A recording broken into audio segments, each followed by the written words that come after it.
ఈరోజు పెంచగలపేట గ్రామంలో డాక్టర్ బాబాసాహెబ్ అంబేద్కర్ గారి యొక్క విగ్రహ ఆవిష్కరణ సందర్భంగా ఇందాక మాట్లాడినటువంటి ప్రతి ఒక్కరి యొక్క ఆవేదన చూసినట్టయితే అంబేద్కర్ గారి విగ్రహ ఆవిష్కరణ కోసం ఇన్ని ఆంక్షల, ఇన్ని రకాల ఇబ్బందుల ఈ చిన్న గ్రామం, మారుమూల గ్రామం పెంచగలపేట, ఇక్కడ 144 సెక్షన్ పెట్టాలనేటువంటి ఆలోచన రావచ్చున. అందుకే డాక్టర్ బాబాసాహెబ్ అంబేద్కర్ గారు పుట్టింది మొదలు భారతదేశానికి ఇంత గొప్ప రాజ్యాంగాన్ని అందించినప్పటికీ కూడా ఈ అవమానాలు తప్పలే.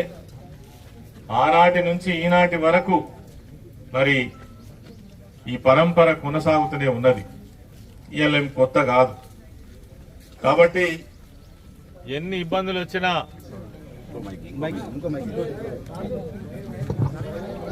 అంబేద్కర్ విగ్రహాన్ని ఆవిష్కరించే తీర్థమని పట్టుదలతో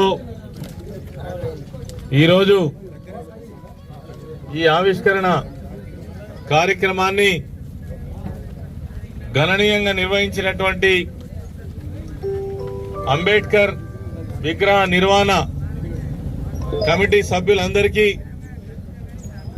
ఇక్కడికి ఇన్ని ఆంక్షలు ఉన్నప్పటికీ కూడా మా తండ్రి అంబేద్కర్ గారి విగ్రహ ఆవిష్కరణ కోసం తప్పకుండా వెళ్లాలని ఇక్కడికి విచ్చేసినటువంటి ప్రతి ఒక్కరికి, అదేవిధంగా మీకు అన్ని విధాలుగా బహుజన వర్గాల కోసం, ఎస్సీ వర్గాల కోసం ఎక్కడ ఎప్పుడు ఏ ఆపద వచ్చినా, ఏ అవసరం వచ్చినా నేనున్న బహుజన బిడ్డగా అంటూ మీకు ధైర్యాన్ని ఇస్తున్నటువంటి మీ మాజీ శాసనసభ్యులు పుట్ట మధుకర్ గారికి,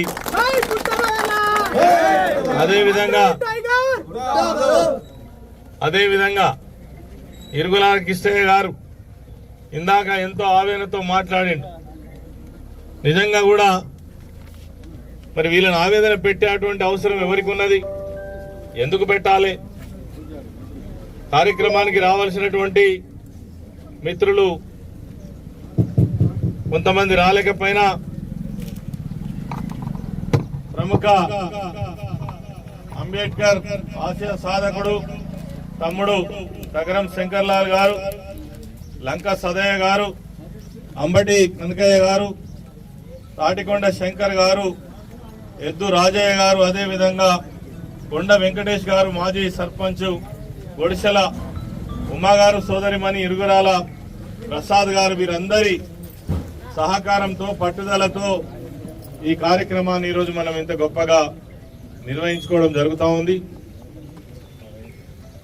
అయితే ఈ సందర్భంగా ఇప్పటిదాకా మన వాళ్ళు మాట్లాడినటువంటి ఆవేదన చూసినప్పుడు అసలు అంబేద్కర్ విగ్రహాలను ఎందుకు పెట్టాలి?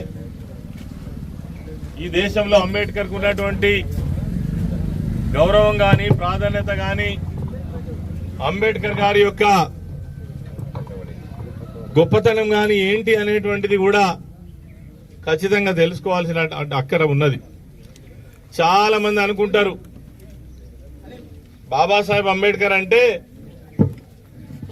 ఎస్సీ వర్గాల కోసం రిజర్వేషన్లు తెచ్చినటువంటి నాయకుడని, వాళ్ళ కోసమే పాటుపడ్డటువంటి నాయకుడని.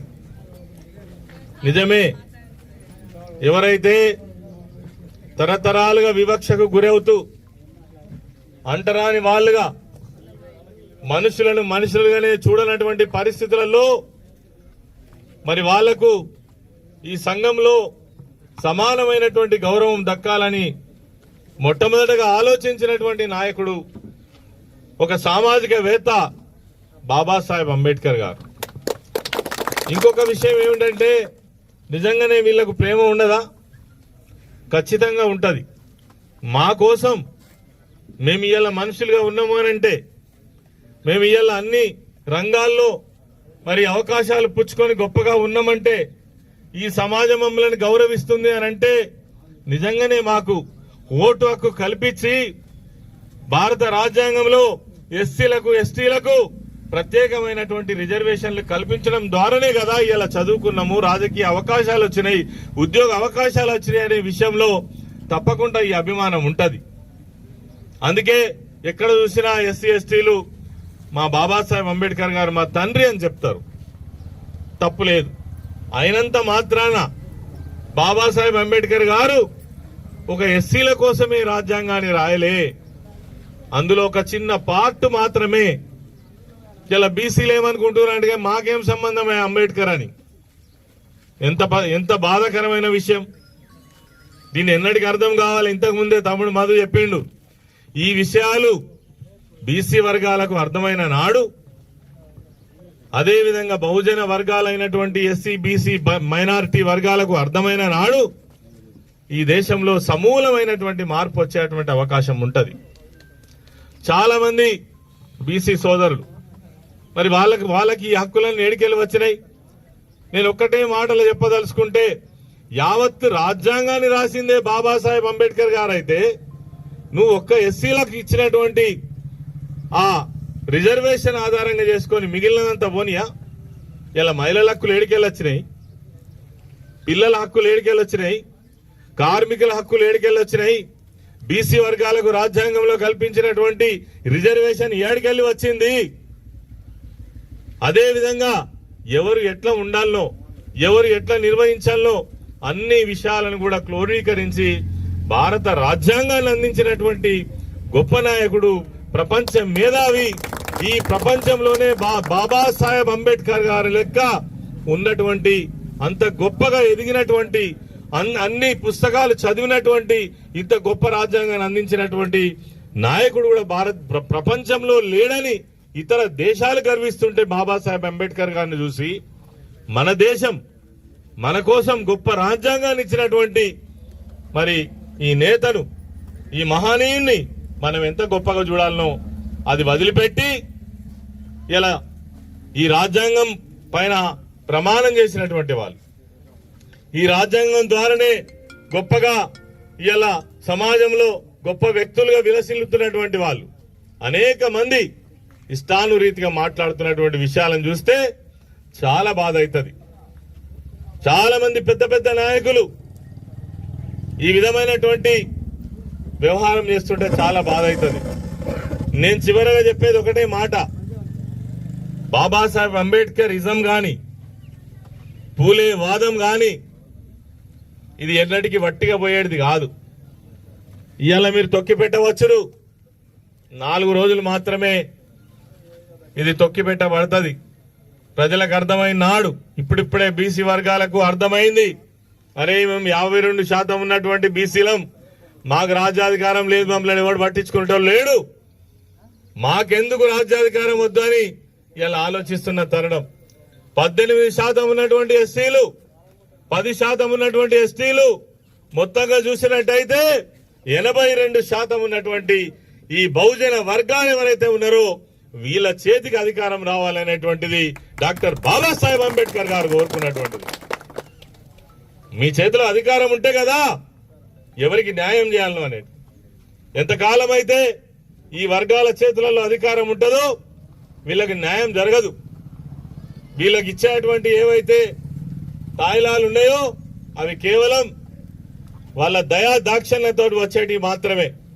బాబాసాహెబ్ అంబేద్కర్ గారు కోరుకున్నది ఒకటే, రాజ్యాధికారం కోసం కొట్లాడండి, రాజ్యాధికారం కోసం ఆలోచించండి, బహుజన బిడ్డలారా ఏకం గండి అని చెప్పినటువంటి నాయకుడు బాబాసాహెబ్ అంబేద్కర్ గారు.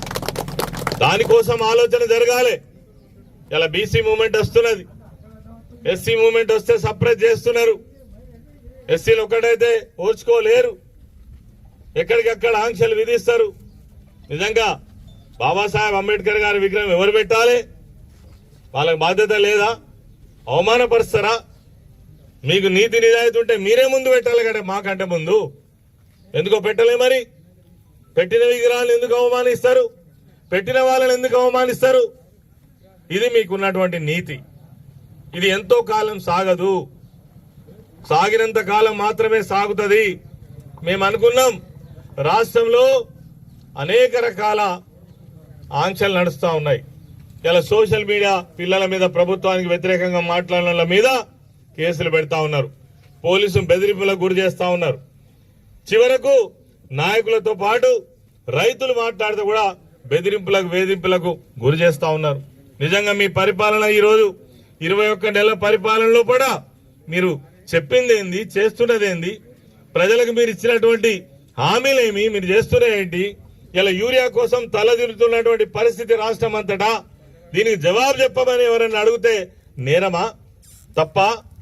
మాకు యూరియా వస్తలేదు, కేసీఆర్ గారు ఉన్నప్పుడు బ్రహ్మాండంగా యూరియా వచ్చింది, ఏనాడు యూరియా కొరత లేదని ఒక ఆయన సోషల్ మీడియాలో పెడితే ఆయనకు ఎస్ఐ ఫోన్ చేయొచ్చునా? తప్ప ఇది? ఓ పెద్ద మనిషి మాకు 4000 పెన్షన్ ఇస్తానన్నావు కదా, ఇంకెప్పుడు ఇస్తామని అడిగితే తప్ప? ఓ మహిళ మాకు 2500 ఇస్తానంటే కదా, అత్తా కోడళ్ళకు పెన్షన్ అంటే ఏమా ఎప్పుడు ఇస్తామంటే తప్ప? దీనికోసం మీకు బెదిరింపులా? ఈ బెదిరింపులు గాక ఇవాళ మళ్ళా బాబాసాహెబ్ అంబేద్కర్ విగ్రహానికి కూడా మీ ఆంక్షలు తప్పలేదంటే ఇంతకంటే సిగ్గుమాలిన పని ఇంకోటి ఉంటుందా చెప్పండి? అరే వాళ్ళేదో ఇంతో అంతో కూడబెట్టుకొని మొత్తానికైతే ఒక మంచి పని చేసిండ్రు. మీకు సపోర్ట్ చేసే చేత కాకపోతే పడి సావండి. ఇటువంటి అవమానకరమైనటువంటి పనులు చేయడం సమాజం క్షమించదు, సహించదు. ఇది ఎంతో కాలం సాగదు అని చెప్పేసి ఈ సందర్భంగా మనవి చేస్తూ, ఏది ఏమైనా మరి ధైర్యంతో అందరూ కూడా నిలబడి డాక్టర్ బాబాసాహెబ్ అంబేద్కర్ గారి యొక్క విగ్రహ ఆవిష్కరణ ఇంత గొప్పగా నిర్వహించుకోవడం చాలా సంతోషం. ఇదే దారిలో అంబేద్కర్ పూలే ఆశయాల సాధన కోసం ఎస్సీ, ఎస్టీ, బీసీ, మైనారిటీ వర్గాలు ముందుకు సాగాల్సినటువంటి అవసరం ఉన్నదని ఈ సందర్భంగా మరొకసారి మీ అందరు కూడా మనవి చేస్తూ, ఈ కార్యక్రమానికి నన్ను ఆహ్వానించినటువంటి మరి నిర్వాహకులు, ముఖ్యంగా మా తమ్ముడు పుట్టమది గారికి ప్రత్యేకమైన ధన్యవాదాలు తెలియజేస్తూ సెలవు. జై భీమ్.